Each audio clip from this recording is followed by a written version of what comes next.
Episode की शुरुआत फांग को दिखाने से होती है, जो कार में न्यूज़ सुनता हुआ जा रहा था। तब उसे पता चलता है कि अर्थ के एटमॉस्फेयर में एक अनजान चीज को घूमता हुआ नोटिस किया गया है, जो कि यूएफओ हो सकता है।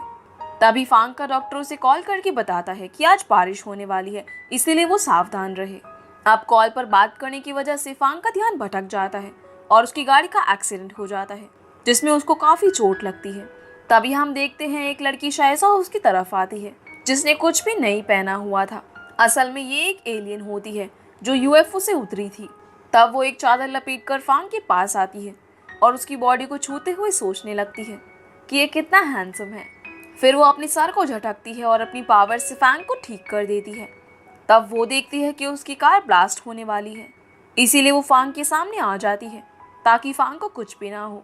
और गाड़ी ब्लास्ट होने पर शाओजो पर उसका असर पड़ता है, जिस वजह से उसके मुंह से खून निकलने लगता है, जो कि ब्लू कलर का था।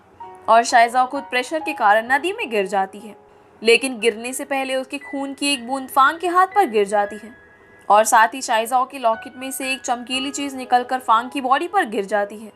अब अगले सीन में हम फांग को देखते हैं, जो अपने घर में उठता है और एक डॉक्टर आकर उसे बताता है कि तुम्हारा एक्सीडेंट हो गया था, पर अब तुम बिल्कुल ठीक हो। अब हम शाइज़ाओ को देखते हैं, जो एक आदमी से पूछती है कि क्या ये नॉर्दर्न हेमिस्फेयर है, लेकिन वो आदमी उसे ऐसी हालत में देखकर डर जाता है और वहाँ से भाग जाता है। तब शाइज़ाओ वहीं बैठकर सोचने लगती है कि क्या किया जाए। अब अचानक से उसे एक आवाज़ आती है, जो कि टर्टल की थी। दरअसल वो शाइज़ाओ का गाइड कुबरी था। तब वो उसे अनाउंसिएटर यूज़ करने को बोलता है, जिस पर शाइज़ाओ उसे बताती है कि वो उसे खो गया है और वो शायद उसी आदमी के पास है जिसकी उसने जान बचाई थी, पर अंधेरा होने के कारण मुझे उसकी शक्ल अच्छे से याद नहीं है। ये सुनकर कुबरी उसे जल्दी से अनाउंसिएटर ढूंढने को बोलता है। अब हम फांग को देखते हैं, जो तैयार होकर अपनी कंपनी में पहुंचता है, जहां बहुत भीड़ थी क्योंकि उसकी सभी एक्स गर्लफ्रेंड्स वहां पर रिपोर्टर्स के साथ आ गई थी। तब फांग बिना किसी से कुछ भी बोले अपने कैबिन में जाकर बैठता है और सभी लड़कियों को एक एक करके अंदर आने को बोलता है। अब जब लड़कियां अंदर आती हैं तो फांग उनसे छुटकारा पाने के लिए उन्हें ऐसे ऐसे ऑफर्स देता है जिन्हें वो मना नहीं कर पाती, और फांग को छोड़ने के लिए मान जाती है, जिसके बाद वो सभी खुशी खुशी वहाँ से चली जाती है। तब जिन फांग को वो खून की बूंद दिखाता है, जो कि अब एक स्टोन बन गई थी, उसे देखकर फांग उसे फोरेंसिक डिपार्टमेंट में रिसर्च के लिए भेज देता है। वहीं हम शाइज़ाओ को देखते हैं, जो एक स्टोर में आकर अपनी पावर से वहाँ की सारी ड्रेसेस ट्राई करने लगती है और लास्ट में उसे एक ब्राइड की ड्रेस पसंद आती है, इसीलिए वो उसे पहन लेती है। तभी गार्ड्स वहाँ पर आ जाते हैं, जिस वजह से शाइज़ाओ वहाँ से भागती हुई सड़क पर आ जाती है। पर तभी उसे लास्ट नाइट वाली बात याद आती है, जिससे डरकर वो वहीं सड़क पर बैठ जाती है। अब वो एक गाड़ी से टकराने ही वाली थी, तभी वो अपनी पावर से सब कुछ रोक देती है और हम देखते हैं कि जिस गाड़ी से वो टकराने वाली थी वो फांग की ही गाड़ी थी। उस जगह सब लोग रुक जाते हैं, पर फांग बिल्कुल नॉर्मल था। तभी वो शाइज़ाओ को देखता है और उसके जाते ही सब नॉर्मल हो जाता है, पर फांग के होश उड़े हुए थे और वो अब भी यही सोच रहा था कि उसके साथ ये सब क्या हो रहा है। अब हम उसे जैंग से बात करता हुआ देखते हैं और उनकी बातों से हमें पता चलता है कि फांग की मॉम की डेथ बारिश में हो गई थी, जिस वजह से फांग को बहुत सदमा लगा और इस कारण से वो बारिश होने के अगले दिन उन सभी लड़कियों से जिनसे वो मिलता था उन्हें अमनीजिया नाम की बीमारी के चलते भूल जाता था। तब जैंग उसे दवाई देता है और सीन शाइज़ाओ पर आता है, जो एक रेस्टोरेंट में जाकर अल्कोहल पी लेती है और बहुत नशे में हो जाती है। तभी वो एक लड़के ली को नोटिस करती है, जो गाना गा रहा था, जिसे देखकर उसे लगता है कि ये वही लड़का है जिसकी उसने रात में जान बचाई थी। तभी उस लड़की को फांग का कॉल आता है, जिसे देखकर वो तुरंत वॉशरूम में भाग जाता है और तब हमें पता चलता है कि वो फांग का स्टेप ब्रदर है, जिसे फांग ने एक आर्टिस्ट शो के लिए पेंटिंग बनवाने को बोला था, पर वो यहाँ आकर थोड़ा एंजॉय कर रहा था। तभी जिन वहाँ पर आ जाता है और ली को देखकर तुरंत उसे वहाँ से ले जाता है। अब हम फिर से शाइज़ाओ को देखते हैं, जो कि बहुत नशे की हालत में होती है और जब वो रेस्टोरेंट से जाने लगती है तो वहाँ की ओनर जाओ की आकर उसे बिल पेमेंट करने को बोलती है, जो कि लगभग 50,000 का बन गया था। पर शाइज़ाओ नशे की हालत में होने के कारण अजीब बर्ताव करते हुए बेहोश हो जाती है। अब अगले दिन हम देखते हैं कि जाओ की शाइज़ाओ को अपने घर ले आई थी, क्योंकि उसे शाइज़ाओ के कपड़े देखकर लग रहा था कि वो बहुत अमीर घर से है और वो उससे अपना बिल लेना चाहती थी। पर जब शाइज़ाओ उठती है तो जाओकी को थैंक यू बोलते हुए उसे सच्चाई से रूबरू करवाती है और वहाँ से जाने लगती है।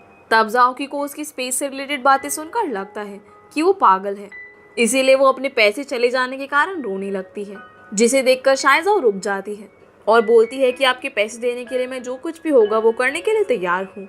ये सुनकर जाओकी शांत हो जाती है और अगली सीन में हम देखते हैं कि जाओकी ने शायजाओ को अपने रेस्टोरेंट में डिलीवरी का काम दे दिया है। अब शायजाओ गाड़ी के डर से रोड क्रॉस नहीं करती और अपनी पावर से टेलीपोर्ट हो जाती है, जिसे फांग भी पास से देखकर बहुत शॉक होता है, पर उसे लगता है कि ये सिर्फ उसका वहम है। तभी हम शायजाओ को देखते हैं जो कि ली के पास डिलीवरी करने आई थी।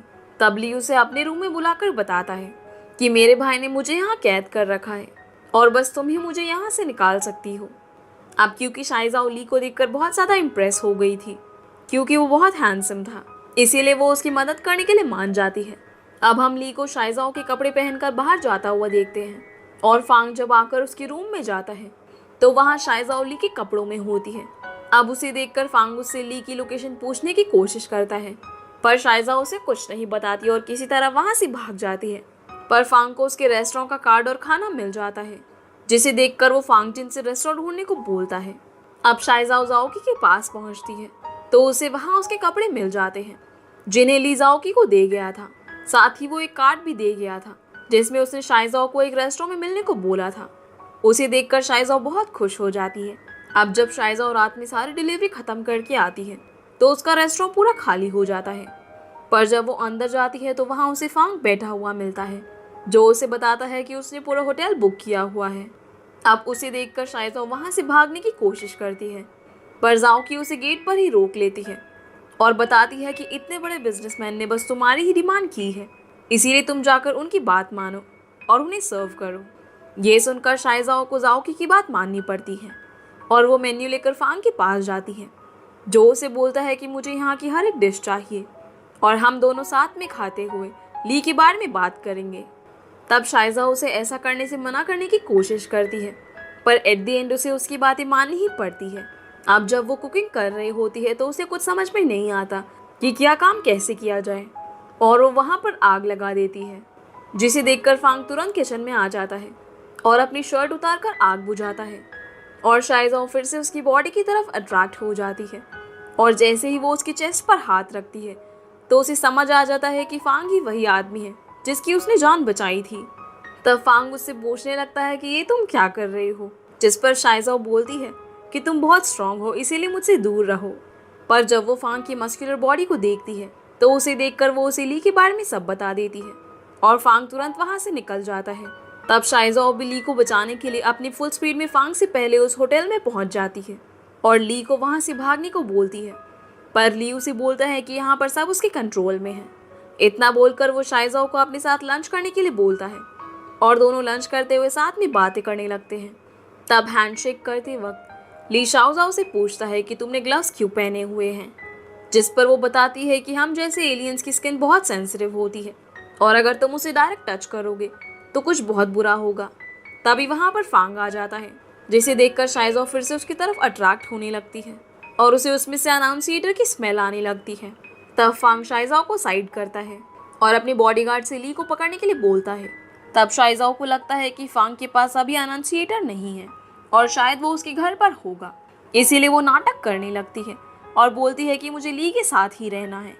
उसे ऐसा करता देख ली भी उसकी मदद करता है, इसीलिए फांग उन दोनों को अपने साथ घर में ले जाता है, जहाँ पहुँचकर जब थोड़ी देर बाद सब शांत होता है तो शायजाओ अपना अनाउंसिएटर ढूंढना चालू करती है, लेकिन उसे वो काफ़ी मेहनत के बाद भी नहीं मिलता और वो उसे ढूंढते ढूंढते फांग के रूम में पहुंच जाती है, जहां से वो फांग को बाथरूम में नहाता हुआ देखती है और उसे देखकर फिर से अट्रैक्ट होने लगती है। तभी एक आवाज़ के कारण फांग को लगता है कि बाहर कोई है, इसीलिए शाओजाओ भी बाहर जाकर सब कुछ पहले जैसा करती है और जल्दी से वहाँ से भाग जाती है और फांग उसे अपनी हेलुसिनेशन समझकर वापस जाकर सो जाता है। अब उसके सो जाने के बाद शायजाओ फिर से उसके रूम में आती है और उसे देखने लगती है। अब जैसे ही वो उसकी बॉडी को स्कैन करने वाली थी तभी फांग उसका हाथ पकड़कर उसे बेड पर लेटा देता है और उसके ऊपर बैठ जाता है। फिर वो उससे पूछने लगता है कि तुमने क्या चुराया है, जिस पर शाओजाओ उसे बोलती है कि उसने कुछ नहीं चुराया, चाहो तो मैं तुम्हें कपड़े उतार कर भी चेक करवा सकती हूँ। ये सुनकर फांग शर्मा जाता है और तुरंत सिक्योरिटी को कॉल करके वहाँ से शाओजाओ को निकलवा देता है। अब अगले दिन जब ली को इसके बारे में पता चलता है तो उसे काफ़ी बुरा लगता है, पर फांग उसे बोलता है कि तुम शाओजाओ को डेट नहीं कर सकते इतना बोलकर फांग वहाँ से चला जाता है। वहीं हम फांग की स्टेप मदर को देखते हैं, जिसके पास उनका भाई आकर उनसे बातें करने लगता है और हमें पता चलता है कि वो फांग को बिल्कुल भी पसंद नहीं करती और वो चाहती है कि उनका बेटा ली कंपनी का चेयरमैन बनकर सब कुछ हैंडल करे। तब वो उसे बताता है कि फांग को अमनीसिया की बीमारी है, इसीलिए उन्होंने एक प्लान बनाया है और उसके खिलाफ सबूत इकट्ठा करने के लिए उन्होंने किसी जू नाम की लड़की को बुलाया है।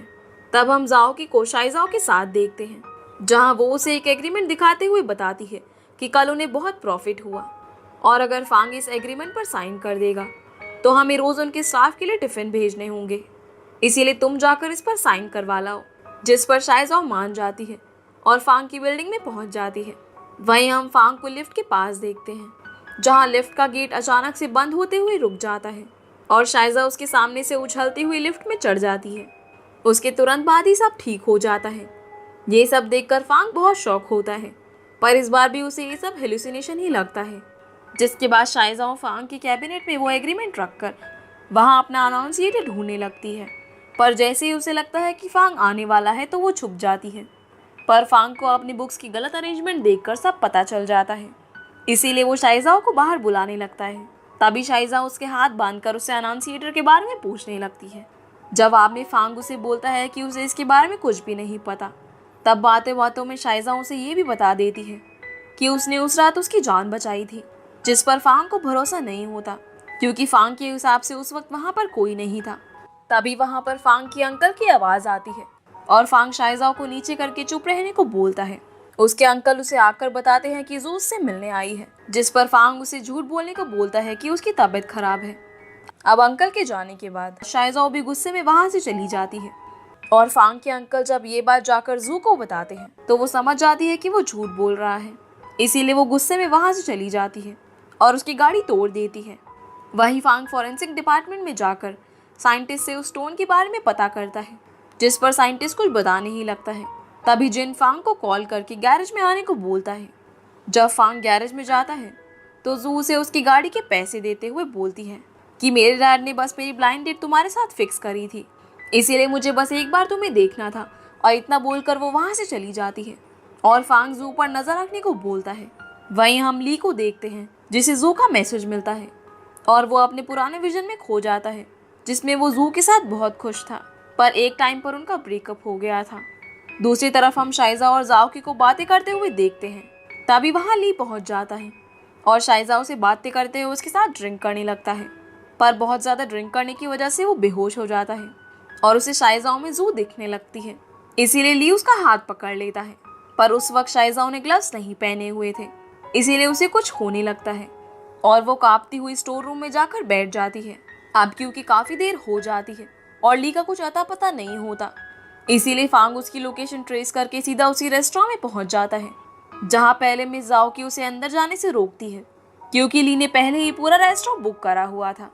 पर जैसे ही उसे पता चलता है कि ली फांग का भाई है तो वो उसे अंदर जाने देती है। अब अंदर जाकर फांग ली को नशे की हालत में देखता है तो बहुत डर जाता है और तुरंत जिन को कॉल करके उसे लेकर जाने को बोलता है। तभी उसकी नज़र स्टोर रूम में पड़ती है, जिसके अंदर जब वो जाता है तो वहाँ पर सब फैला हुआ था और शाइजाओ साइड में बैठी हुई अभी भी काँप रही थी। उसे देखकर फांग बहुत घबरा जाता है और तुरंत एम्बुलेंस को कॉल करने लगता है, पर शाइजाओ उसे ऐसा करने से मना करती है और उसके गले लग जाती है, जिससे शाइजाओ को आराम मिलता है और वो बोलती है कि तुम कितने गर्म हो। ये सुनकर फांग उसे खुद से दूर करता है। तभी शाइजाओ उसे किस करती है और ये एपिसोड यहीं पर ख़त्म हो जाता है। तो गाइस, ये थी आज की वीडियो एंड आई होप आप लोगों को ये वीडियो पसंद आई होगी। तो वीडियो को लाइक करके चैनल को सब्सक्राइब ज़रूर कीजिएगा। तो आपसे फिर मिलते हैं अगले एपिसोड में, तब तक के लिए गुड बाय।